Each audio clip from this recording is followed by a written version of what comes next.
Jacob, the night that changed everything. Jacob was a man with a complicated story. He was the son of Isaac and the grandson of Abraham, the man God had promised to bless and use to shape nations.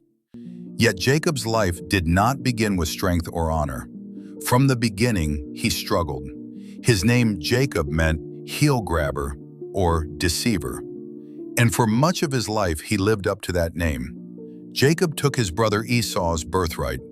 Later, he took his father's blessing through deception. Because of this, Jacob spent years running from conflict, from consequences, and from his own past.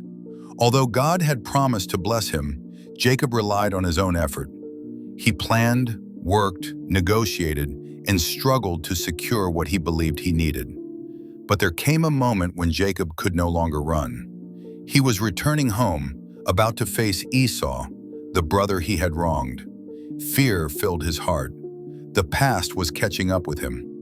That night, Jacob was completely alone. No servants, no family, no strategies left. And in that place of weakness, God met him. A man appeared, and Jacob began to wrestle with him. The struggle lasted all night, not because God was weak, but because Jacob was finally honest. This was not a fight to overpower God. It was a struggle of the heart. Jacob had wrestled with people his entire life, competing, striving, defending, manipulating, surviving. Now he was wrestling with God, not to win, but to be changed. As morning approached, God touched Jacob's hip, and his strength was gone. Yet Jacob did not let go. He said, "I will not let you go unless you bless me." Then God asked him a question. "What is your name?"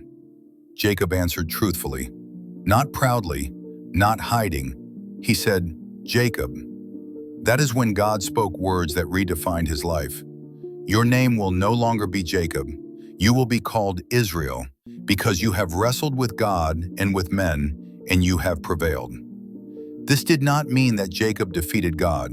It meant something very interesting. Jacob had wrestled with people all his life and survived their opposition. He had wrestled with circumstances and endured hardship.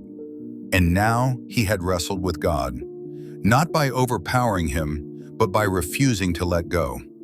Jacob prevailed because he stayed in the struggle until God changed him.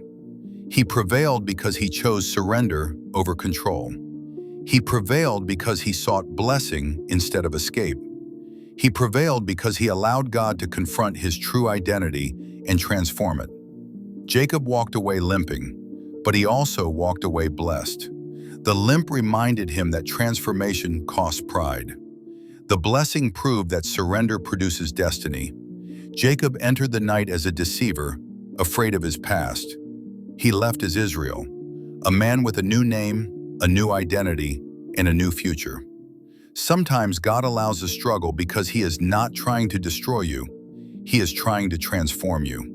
You may feel like you are wrestling right now, with fear, with faith, with the past, or with God himself. Hold on, because when you wrestle with God and do not let go, you do not lose. You are changed, and that is how you prevail.